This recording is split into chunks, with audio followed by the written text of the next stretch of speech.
Bonsoir et bienvenue, semaine 17 des pronos NFL. On s'approche, les playoffs arrivent, ils sont bientôt là. Et ce soir, c'est une spéciale AFC Est.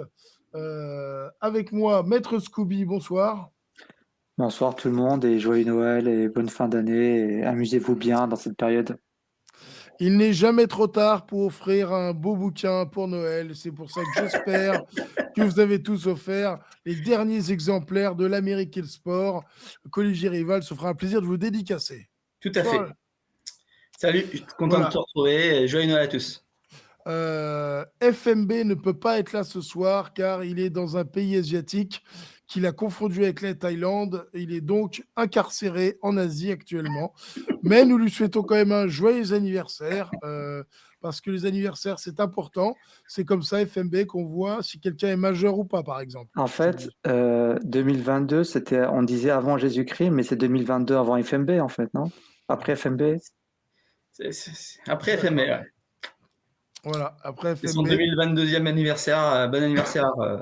Oh putain. Mais bon, c'est bien, les prisons asiatiques. Il sera le plus grand là-bas, quoi. Bref, tout ça pour dire. Ça commence bien. Voilà, il y a deux choses qu'il ne faut pas manger là-bas, c'est la soupe et les petits-enfants. Bref, ce soir, spécial AFC Est avec le Miami New England, le New Jersey, le New York Jets, Seattle, Cincinnati, Buffalo. Et parce que son ombre plane toujours sur l'AFC Est, on va parler un petit peu de Tom Brady et des Buccaneers. Messieurs, le premier match de ce soir, il s'agit des Bengals contre les Bills. Et qui dit Bills dit Olivier Rivals. Salut à tous. Alors écoute, c'est quand même le match qu'on attendait depuis plusieurs semaines. C'est le match qui risque de décider qui va avoir la première place dans l'AFC, même si ça peut être les Chiefs par derrière, mais en tout cas c'est un match très très important pour les deux équipes qui sont toutes les deux en bonne forme. Les Bengals ils viennent d'en gagner 7 de suite, les Bills 6 de suite, donc forcément les équipes ont envie de gagner ce match, qui pourrait être aussi une manière de mettre la pression sur l'autre, de dire voilà, de mettre un peu sa patte sur la conférence. Donc vraiment un match très très important. Les deux équipes sont en forme, elles sont pas parfaites non plus. Faut pas non plus penser que ces deux équipes elles sont en mode tranquille. J'écrase tout le monde. Les Bills ont eu quelques petits soucis d'attaque ces dernières semaines, notamment avec Allen qui a lancé pas mal d'interceptions. Du côté des Bengals, la défense est quelquefois un peu friable. Ça, c'est pas encore parfait, notamment du côté du run. À l'inverse, les Bills semblent trouver en fin de saison là un vrai jeu de run, notamment avec Cook qui commence à bien tourner. Donc un match très intéressant qui s'annonce très spectaculaire. C'est dommage que ça, pour nous en tout cas français, que ça soit le Monday Night parce que ça va être à des heures assez tardives, mais en tout cas un très beau match. Moi, forcément, je vais jouer les Bills parce que c'est les Bills. Mais bon, ça va sans doute se jouer à pas grand chose. On verra qui de Allen ou de Burrow a plus la grinta lundi soir. Mais en tout cas, si vous avez l'occasion, si vous êtes insomniaque, ne loupez pas ce match lundi soir. Merci. Scooby, maître Scooby, qu'en penses-tu? Je pense que Olivier a dit beaucoup de choses intéressantes, si ce n'est que la fin qui était moins bonne, mais bon, le reste c'était bien. Mais plus sérieusement, oui, ça va être un très très gros match. C'est un peu l'affiche que j'ai vu arriver depuis un moment. Ça peut être une finale de l'AFC avant l'heure. Ça peut être la place pour le numéro 1 de l'AFC, comme il a souligné Olivier. Même si je vois mal les Chiefs perdre contre les Broncos ou les Raiders. Ça, c'est que mon avis personnel. Oui, mais si les Bills gagnent, ils ont le tiebreaker avec les Chiefs. Donc, Ils sont pas à 4 défaites et les Chiefs à 3? Non, il y a 3 défaites de chaque côté là. Ok, mais quand même justement, ils vont perdre contre les Bengals parce qu'effectivement, je les trouve un peu plus. Alors, le match c'est un avantage à Cincinnati. Le match est à Cincinnati. Joe Burrow déroule. Je trouve que des fois, ils font des petites erreurs, comme on a pu voir la semaine dernière contre les Patriots, alors que je pensais qu'ils avaient le match en main. Ils m'ont fait personnellement une petite frayeur en ayant presque perdant contre les Patriots, mais au final, ils ont réussi à se rattraper. Je trouve que la défense, justement, elle step up un peu mieux. Je trouve qu'à défaut que tu étais un peu trop guidé par l'attaque, ils ont réussi à retrouver du rythme. Ils ont retrouvé du rythme. Je trouve que l'attaque, elle peut dérouler, elle peut tourner, elle est capable d'attaquer. Avoir les match-ups maintenant au niveau de la D-line. On sait que Von Miller n'est plus là pour les Bills. Là, j'apprends que La'el Collins, le tackle des Bengals, est out aussi pour le match. Donc, à voir au niveau de la ligne déjà comment ça va se tenir. Moi, j'ai quand même dit que les Bengals vont gagner parce qu'ils jouent à domicile. Je pense que leur attaque va réussir à marquer des points, que je sais pas, je vois quand même un peu les Buffalo avoir du mal. Peut-être des petites erreurs de Josh Allen, comme on a pu voir. Je pense que ça risque d'être un match assez offensif, mais je pense que les Bengals, ils ont un peu plus d'armes, un peu plus d'outils en attaque, un peu plus versatiles, un peu plus un corps de receveurs plus établi, de running back avec qui tourner. Donc c'est pour ça que je vois les Bengals gagner. Et possiblement devenir l'équipe numéro 1 de l'AFC à ce rythme-là. Ah ouais, Si comme les ça, Chiefs quoi. perdent. Merci, Maître Scooby. C'était très très propre. Voilà, j'ai mis vos noms comme il faut. Le deuxième match de ce soir, AFC Est toujours. Ah bah tiens, Scooby, les Jets. C'est bon ça, les Jets. Les Jets contre les Seahawks, c'est ce qu'on en pense, Maître Scooby? Bah déjà, pour le reste de la saison, je vais faire confiance à Solbeck. Alors, c'est un dieu crocodile. On le voit, il est beau. C'est une petite statue que j'ai reçue d'Égypte pour Noël, pour me porter chance. Parce que au point où on en est, il n'y a que Solbeck qui peut nous aider. Voilà. Qui s'attend? Hasselbeck? Ah, bah regarde, il est beau, hein? Non, mais Hasselbeck, c'était un QB, c'est ça? Ah, Hasselbeck, Hasselbeck. Ah, toi, t'es drôle, toi. Ah oui, c'est plus Seattle. Ah, t'es trop fort. Franchement, très technique celle-là. Mais bon, je vais revenir un peu à la petite histoire, parce que le match Jets-Seattle, c'est drôle, pour plusieurs raisons. Déjà, les Jets contre Seattle, alors pour le moment, historiquement, il y a un avantage pour Seattle, 12 victoires de Seattle pour 8 victoires des Jets. Et c'était beaucoup par phase. La première fois, je crois que c'est Seattle qui ont gagné 7 matchs d'affilée, puis les Jets 3, puis les Seattle 3, puis les Jets 4, et maintenant, à peu près, voilà, je dis à peu près les noms, mais voilà, c'est vraiment des phases. C'est soit les Jets dominent, soit les Seattle dominent. Il y a eu une fois où il y en a un qui a gagné, puis l'autre a gagné. Mais sinon, à chaque fois, c'était 3 ou 4 victoires d'affilée, et ainsi de suite, ça tournait. Et là, Seattle n'a pas perdu contre les Jets depuis 2010, si je ne me trompe pas. Non, voire même avant, 2007. Et ils n'ont pas perdu contre les Jets à Seattle depuis 97. Bon, ça commence à remonter à un petit moment. Mais pourquoi j'ai quand même joué les Jets? Alors, hormis ma passion indémodable et inexplicable et malsaine et toxique pour les Jets, pour plusieurs raisons. D'ailleurs, pour continuer dans l'histoire, parce que je me permets, parce que on n'a pas beaucoup de matchs, mais je me permets d'établir. Alors, Pete Carroll a coaché pour les Jets. Tout le monde a oublié, mais il a été head coach des Jets, viré dès la première année après une saison à 6-10. Et visiblement, il n'a toujours pas trop digéré, surtout qu'il était après à New England, et petite rivalité à l'époque où il y avait, si je ne me trompe pas, Bill Parcells qui coachait les Jets. Ah donc il n'a jamais trop aimé les Jets. Et qui est le quarterback de Seattle actuellement? Geno Smith. Qui est Geno Smith? Drafté par les Jets, qui a fait 2 saisons là-bas en tant que starter avant d'être benché pour Ryan Fitzpatrick, et puis on l'a plus trop revu, et qui a fait une saison de renaissance cette saison qui est très bon, un des meilleurs QB de la NFL, on peut le dire, il est au Pro Bowl, et qui vraiment déroule pas mal.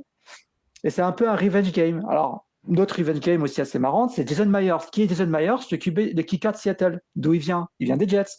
Mais pourquoi il a une petite revenge? C'est parce qu'il a jamais, les Jets n'ont pas accepté de vouloir signer son gros contrat après qu'il ait fait sa saison All-Star en 2018, si je ne me trompe pas. 2018. Olivier, tu me réveilles quand il arrive à Tim Thibault. Hein. Vas-y. Mais il n'y aura pas Tim Thibault puisqu'il n'a pas joué pour Seattle. Ah, un peu d'histoire, Rico. Un peu d'histoire, c'est important. Bon, c'est dommage qu'il n'y ait pas Jamal Adams parce qu'on aurait pu continuer sinon, en parlant de Jamal Adams qui retrouverait les Jets. Mais bon, pour revenir un peu plus au match, news très importante pour les Jets. Visiblement, c'est un peu la fin de Zach Wilson, qui après un match qui m'a fait rester jusqu'à 5h du matin parce que oui, je suis resté éveillé pour voir Jaguars Jets. Il a été benché pour le 4e QB qui a fait une meilleure performance que lui, Stravler. Donc, Mike White est de retour. Ses côtes ont visiblement été retrouvées à Buffalo, quelque part sur le terrain, et ils ont pu être réparés. Et Mike White C'est avec les dégel. Jets a toujours été très très performant en attaque. Alors oui, ils ont eu des problèmes pour scorer, ça c'est vrai, mais en termes de yards, ils étaient à plus de 400 yards par match facilement par match, voire 500 contre les Vikings. Donc ils peuvent avancer, ils peuvent gérer. Et, la défense des Jets, malgré tout, reste solide. Elle a été un peu plus bancale en première mi-temps contre les Jaguars, mais beaucoup plus en deuxième mi-temps. Seattle en attaque, c'est un peu. Je trouve qu'ils ont vraiment. Ils sont moins efficaces. Ils étaient plutôt bien partis. Kenneth Walker, qui s'est blessé. On a pu voir les différents matchs récemment. Contre les 49ers, j'aurais pu comprendre, mais contre les Chiefs, ils n'ont pas forcément une très grosse défense. Hein. Ils ont eu beaucoup de difficultés à marquer ou à avancer. Je pense que la défense des Jets va mettre en difficulté énormément le passing game à l'extérieur des numéros, comme on parlait la dernière fois. Le jeu au sol, ça va être un peu la clé. Est-ce que les Jets vont être capables de stopper Kenneth Walker et le jeu au sol de Seattle? Les Jets, moi, je pense qu'ils sont capables d'avancer, ils sont capables de prendre d'avance. C'est aussi un peu le match-up des duels des meilleurs. Qui sera le meilleur, entre guillemets, alors, c'est pas vraiment le cas, mais du meilleur rookie et cornerback entre Tariq Woolen et Sauce Gardner. Donc voilà, ce match est très, très intéressant. J'étais un petit peu long, mais voilà, c'est bien pour expliquer le contexte derrière celui-là. Et voilà, je vois les Jets gagnants parce que je pense que l'attaque peut dérouler. Ils sont d'ailleurs favoris en termes de favoris selon ESPN. Mais voilà, je pense qu'ils ont une attaque qui peut dérouler, qui peut même scorer maintenant qu'ils ont un jeu de sol avec le retour de James Robinson qui peut être plus vivant, avec Mike White en attaque qui apprend les rênes, et avec une défense assez solide face à une équipe de Seattle qui reste bonne, mais que je trouve moins efficace ces dernières semaines en attaque. Voilà. Voilà, merci Scooby. Olivier, un petit mot à Ouais, rajouter? je vais faire quand même, je pense, beaucoup plus court, mais non, c'était très intéressant ce que disait Scooby. Il connaît très très bien les Jets. Alors, si tu veux, c'est un peu le match de la dernière chance pour les deux équipes. Hein, 7-8, 7-8. Celui qui perd, il est out. C'est réglé. Ces deux équipes qui sont pas du tout en forme. Hein. Les Seahawks, ils en ont perdu 4 des 5 derniers. Les Jets, ils ont perdu 4 matchs de suite. Donc c'est un petit peu la dernière chance pour des équipes qui semblent un petit peu à bout de souffle. Alors les Jets peuvent espérer rebondir peut-être avec White qui revient. C'est clair qu'il a l'air un petit peu plus solide que Wilson qui est capable de faire tout et surtout n'importe quoi. Donc effectivement, les Jets ont sans doute une chance. Mais moi, je vais revenir aux fondamentaux. Je vais suivre la vieille règle de Rémi Lecomte. Quand deux équipes mauvaises se rencontrent, joue pour le domicile. Donc je joue les Seahawks. Et ouais. L'équipe mauvaise t'a battu, hein, il ne faut pas oublier. Hein. Voilà. Bon, merci beaucoup. Donc c'est noté. Seul contre tous, Scooby et les Jets. Très bien. J'ai l'habitude. C'est souvent quand je suis seul contre tous que j'ai gagné. Hein. Quand vous avez tous commencé à voter pour les Jets, on a perdu. Mais quand au début, il n'y avait que moi tout seul qui disait Jets, tout ça. Voilà, j'ai gagné tout le temps. Et voilà. Et maintenant, pour clore la FCS, une rencontre AFCS contre FCS. Les Dolphins contre les Patriots. Ouïouïouï. Scooby, tu as l'air en forme. Alors, c'est très intéressant. Alors, vous saviez qu'en 2000... Non, je rigole. Non, plus sérieusement, c'est vrai que le match est beaucoup plus indécis que prévu. Je pensais que... Alors, malgré le fait que comme il parlait beaucoup de matchs et de victoires, c'est vrai que les Dolphins aussi, on parle d'une équipe qui a beaucoup de difficultés en ce moment, qui a perdu beaucoup de matchs d'affilée. Qui a perdu assez surprenant et merci mon Dieu contre Green Bay la semaine dernière dans un match qui visiblement aurait été changé à cause d'une commotion de Tua, car au début l'attaque elle tournait et puis la défense des Packers a repris l'ascendant, ils ont reporté à Miami. Donc là on a Teddy Bridgewater à la baguette contre une équipe des Patriots qui est un peu aussi à bout de souffle, hein, qui doit absolument gagner pour espérer continuer pour les playoffs. C'est presque en fait des matchs des playoffs avant l'heure. Alors autant Miami s'ils perdent, je ne pense pas qu'ils soient éliminés. Autant si les Patriots perdent, là c'est aussi ça sent un peu la fin. Donc pourquoi j'ai quand même dit Miami malgré l'absence de Tua, je pense que Teddy peut faire le travail. Ça veut dire ne pas faire turnover, essayer de donner la balle aux playmakers. Ils en ont encore quand même. Ils ont quand même Waddle, ils ont quand même Tyreek Hill, ils ont quand même des joueurs en attaque. Je pense que la défense des Dolphins est loin d'être mauvaise. Elle peut faire le travail. Surtout l'attaque des Patriots n'est pas la plus emblématique de la NFL. Il se repose énormément que sur Stevenson, qui fait une bonne saison quand même, le running back. Mais bon, Mac Jones, l'attaque aérienne, c'est pas encore ça. Ils ont un bon receveur avec Jacoby Myers. Mais voilà, j'ai trouvé un peu fragile. Toute la force des Patriots, pour moi, repose sur leur défense. C'est ce qui les refait un peu survivre à chaque match, parce qu'ils ont une des meilleures défenses de la NFL, il faut le souligner. Et une attaque qui va pas être flashy, qui va pas mettre beaucoup de points, mais voilà, c'est la défense des Patriots qui va le faire tenir. Mais je pense que les Dolphins ont les armes, ont les capacités malgré l'absence de Tua Tagovailoa, de tenir, de driver un minimum. De Teddy, il va essayer de faire de moins d'erreurs possible, et que les Patriots perdent le match pour le grand bien de tous les habitants de New Jersey. Merci beaucoup, Scooby. Olivier? Écoute, c'est un peu la copie conforme du match d'avant. Les Patriots, ils ont perdu 4 des 5. Les Dolphins, ils en ont perdu 4 de suite. Ils jouent leur dernière chance pour les playoffs. L'équipe qui se déplace change de quarterback. Donc il y a vraiment beaucoup de choses en commun entre les deux matchs. Est-ce que Bridgewater vaut White potentiellement? Est-ce qu'il vaut Tua? Sans doute. Mais j'ai quand même des doutes sur cette équipe des Dolphins qui me paraît être en train de partir un petit peu en vrille, malgré Hill, malgré Waddle, malgré une excellente défense. Alors je pense que comme Scooby l'a dit, on devrait avoir un match plutôt défensif entre deux bonnes défenses, ce qui me fait légèrement faire pencher la balance du côté des Patriots, c'est que j'ai quand même un petit peu l'impression que Mac Jones progresse ces dernières semaines.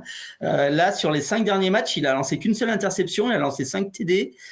Son dernier match, là, était plutôt pas mal. Ils avaient un calendrier qui n'était pas forcément facile. Alors, effectivement, ils ont complètement mangé la feuille contre les Raiders. Contre les Bengals, ils avaient potentiellement le moyen de faire un petit coup, et puis ça a foiré à la fin. Mais j'ai quand même un peu l'impression qu'il y a un peu plus de vie dans cette équipe des Patriots que dans cette équipe des Dolphins. Donc je joue les Patriots, mais à mon avis, ça va se jouer à rien du tout. Et avec pas beaucoup de points, ça peut très bien faire un 17-14 ou un truc dans ce style. Donc voilà, je joue les Patriots, mais sans être hyper convaincu. Eh bien, écoutez, merci. C'est tout pour l'AFC Est en tant que tel. Mais depuis plusieurs décennies, sur l'AFC Est, règne l'ombre d'un homme. J'ai nommé Tom Brady. Qui officiellement a passé plus de temps de sa vie en NFL qu'en dehors de la NFL depuis qu'il est né. C'est-à-dire que la moitié de sa vie, c'est au moment où il a été drafté en NFL. J'ai en effet l'impression qu'il est là depuis très très longtemps. Trop longtemps peut-être. C'est ça. Mais comme je disais avant l'émission, je le trouve vachement plus tolérable maintenant qu'il est chez les Buccaneers, en fait. Tu vois, maintenant qu'il est plus chez les robots, si tu veux, je le trouve plus agréable. Donc, les Bucs contre les Panthers, qu'est-ce qu'on en pense, Olivier? Bah écoute, c'est un match plutôt amusant entre guillemets parce que on est dans la division largement la pire de la NFL et on a deux équipes avec des fiches négatives qui se battent pour gagner la division et arracher une place en play-off. Même si derrière, en plus, les Falcons et les Saints ont pas complètement grillé leur chance. Donc les Panthers qui viennent de faire un joli coup en marchant sur les Lions avec un jeu de course très très impressionnant. Vont aller essayer de prendre la main sur cette division chez les Bucks, chez Brady qui vient encore de faire un miracle contre Arizona là, parce qu'ils étaient très très mal partis et puis ils ont réussi à arracher une prolongation et puis Brady a réussi à faire un drive alors que jusque là il avait fait un match plutôt mauvais. Mais le problème c'est que Brady il est complètement seul dans cette équipe. Alors il y a la défense des Bucks, il tient à peu près la route, mais derrière il y a pas de jeu de course. Brady il a pas spécialement de très très belles cibles. Il arrive à faire quelques miracles de temps en temps parce qu'il reste Brady, mais ça commence à être de plus en plus poussif. J'ai l'impression que cette saison elle devient un petit peu longue pour Brady. On sent qu'il y a beaucoup de frustration au bord de touche. Alors que du côté des Panthers, il y a quelque chose d'un peu plus positif. Faut pas oublier que les Panthers en début de saison, ils se battaient pour futur first pick de la draft. C'était catastrophique. Et depuis quelques semaines, ça tourne pas trop mal. Ils viennent de faire 3 wins sur les 4 derniers matchs. Étant donné qu'ils sont dans cette division toute bancale, ils peuvent encore y croire. Darnold joue pas si mal que ça. Et puis, ils ont ce jeu de course là entre Foreman et Hubbard, là, le deuxième année de Oklahoma State qui a fait encore plus de 100 yards la semaine dernière. Donc, j'ai envie de dire pourquoi pas les Panthers pour une surprise et derrière, aller peut-être jusque dans les playoffs, ce qui serait absolument incroyable par rapport à ce qu'on a vu en début de saison du côté de Carolina. Scooby, qu'est-ce que tu en penses? J'en pense que je suis, à ma grande surprise, d'accord avec Olivier. La grande surprise de tout le monde. Tu parlais de la FCS, mais il ne faut pas oublier d'où vient Sam Darnold. Il vient des New York Jets. Alors, l'ombre des Jets plane sur tous les matchs dont on a parlé, parce que Teddy Bridgewater, qui a joué en pré-saison, mais qui a été à un moment QB des Jets, Geno Smith, qui a été QB aux Jets, Mike White, qui a été QB aux Jets, et Sam Darnold, qui a été QB aux Jets. En gros, ce qu'il faut comprendre, c'est que QB aux Jets, c'est pas une carrière longue, quoi. Ce que tu peux comprendre là actuellement, c'est que les Jets ont un impact terrifiant sur le résultat prochain de la NFL. Mais oui, effectivement, c'est un peu un match de revanche en plus, parce que je sais que j'aime pas trop moi les confrontations de quarterbacks, parce que jamais les quarterbacks s'affrontent. Mais souvent, quand il y a eu Sam Darnold contre Tom Brady, c'est très très très mal passé, surtout pour Sam Darnold. Très très très mal. Il y a vu des fantômes des fois. Mais sinon, voilà. Donc pour reprendre un peu ce qu'a dit Olivier, c'est vrai que les Panthers, comme il le disait, à jeu au sol, très impressionnant. Ils ont une défense aussi qu'il faut souligner qui est pas mal. Et moi, Tampa Bay, j'ai l'impression que c'est miracle sur miracle, parce que c'est Brady qui drive, parce que c'est Brady qui fait le travail. Exactement. Il ne faut pas oublier que les Cardinals, ils avaient starté, si je ne me trompe pas, alors c'était pas Colt McCoy, comment il s'appelle? C'était McCosley qui a joué, je crois. Ouais, c'est ça, alors troisième QB là, troisième c'est son QB, premier start NFL pour le coup. Voilà, qui a gagné en overtime contre une équipe, voilà. Je pense que malgré le très bon run-stop des Buccaneers, je pense que les Panthers peuvent faire le travail et driver. Sam Darnold ne fait pas des chiffres flashy, il ne va pas te lancer pour 300 yards, mais il va faire très peu d'erreurs, faire des passes quand il le faut. Donc, ça peut se jouer à très peu de choses. Les Panthers peuvent avoir une très bonne défense. Moi, franchement, contre les Lions, ils m'ont impressionné, parce que les Lions, c'était quand même une attaque qui avait fait mal à tout le monde quasiment, à part aux Jets, mais qui a fait très mal à tout le monde, qui a su marquer des points contre tout le monde.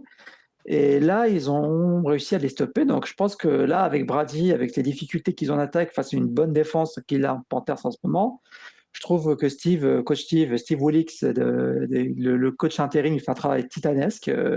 Comme disait Olivier, à la base, ils étaient partis pour un first round pick, mais là, ils peuvent gagner la NFC Sud. C'est pas juste aller en playoff, c'est gagner la NFC Sud. Là, ils se battent pour un titre de champion de conférence, de division, pardon.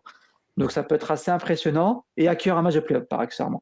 Mais voilà, donc c'est pour ça que les Panthers, ils ont quand même des armes à la main pour gagner le match et ce serait assez incroyable mais qu'à ce rythme-là, je pense qu'ils vont remporter le titre de champion de la NFC Sud.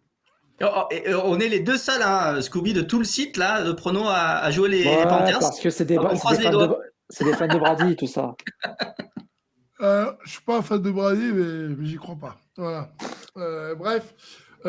Donc, la FCS, bon, ok, allez, on part du principe que les Bills passent. C'est quoi la deuxième équipe de la FCS t'as passé? Est-ce que j'ai besoin de parler? Je te laisse Olivier, mais bon. Non. Il y a quelle est, on sait l'équipe que tu voudrais qu'il passe. Moi, en plus, je le pense objectivement parce que il y a tous les moyens qu'ils ont. Alors, à un moment, je te dis, franchement, il y a la semaine dernière ou il y a 2 semaines, je te dirais, les Jets, c'est impossible. Mais là, il y a eu tellement de miracles et tu sais que rien que le pourcentage, tu vois, Rico, on est passé de 1% à 20%. Et moi, je pense vraiment que les Jets, maintenant, ils n'ont plus qu'à win-out quasiment. Je pense que les Patriots vont perdre un des deux. un des deux matchs, soit contre les Bills, soit contre les Dolphins. Et donc, moi, je pense qu'ils vont perdre contre les Dolphins.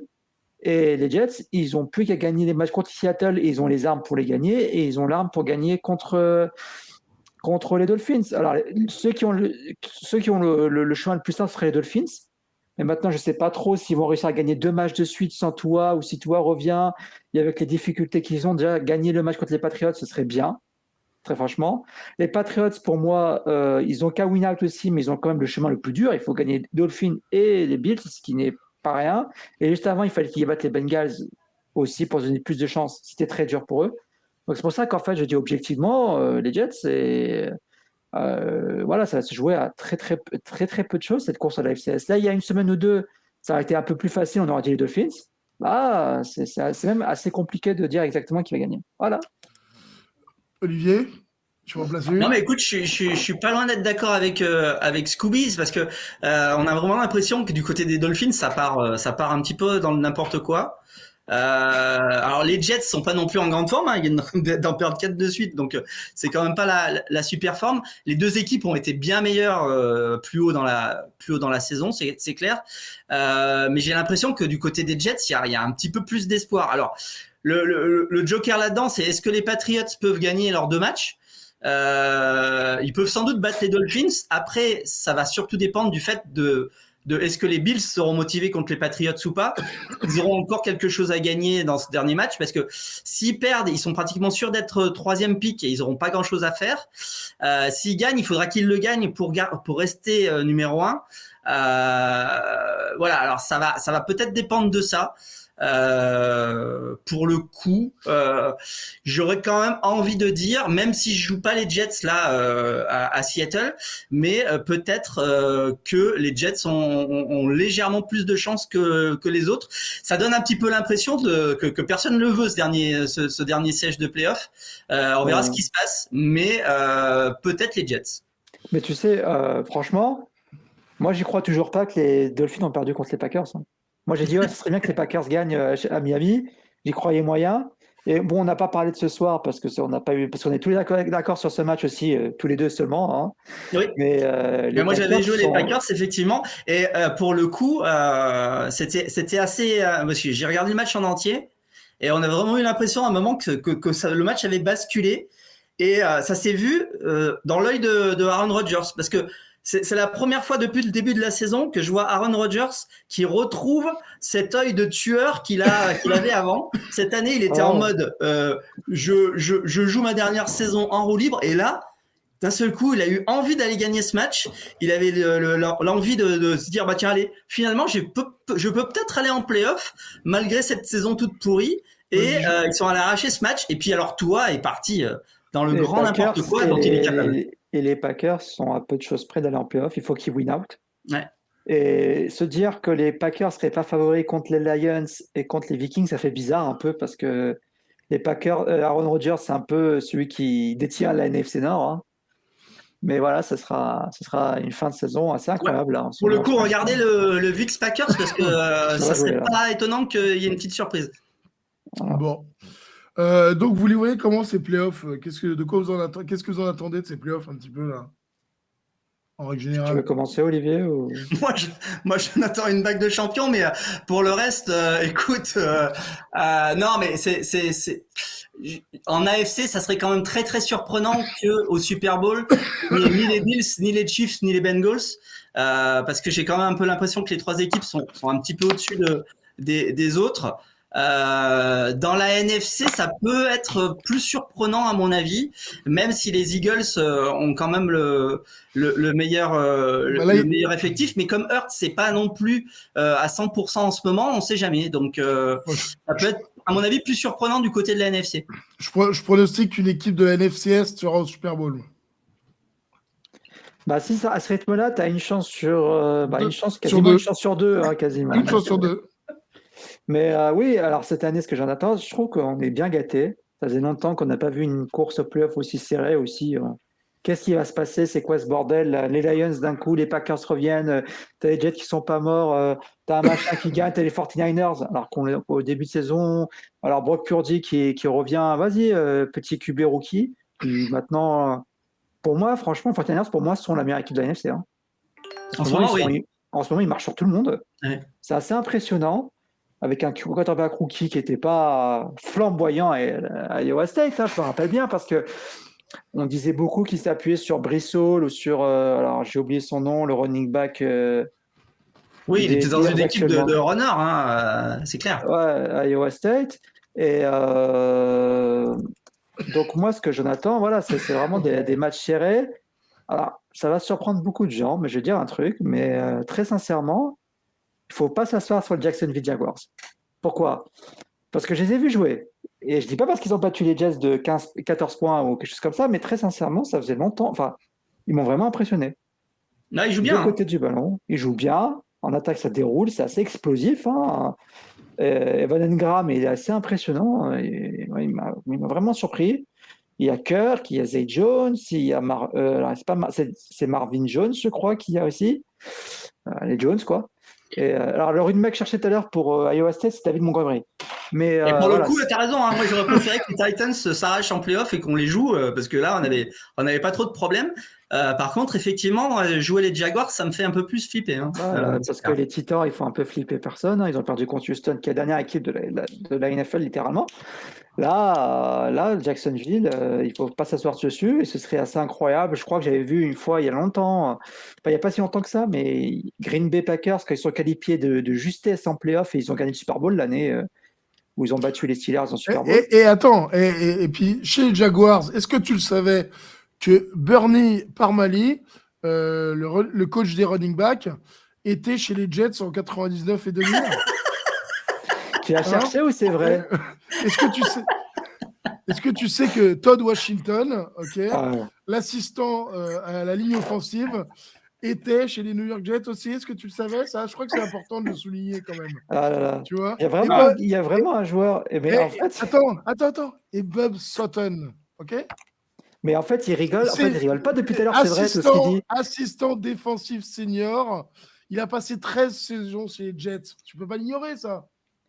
Les Jets sont partout. Hein. En fait, c'est ça. C'est les Jets qui défendent la NFL. Non, mais oui, c'est pas mal par contre. Merci pour l'anecdote. Mais en tout cas, en fait, il y a des équipes qui se qualifient. Et je me pose beaucoup de questions aussi sur les Ravens. Oui. Sur ce qu'ils peuvent produire. Est-ce que Lamar va être revenu? Mais qu'est-ce que ça va ressembler avec Lamar?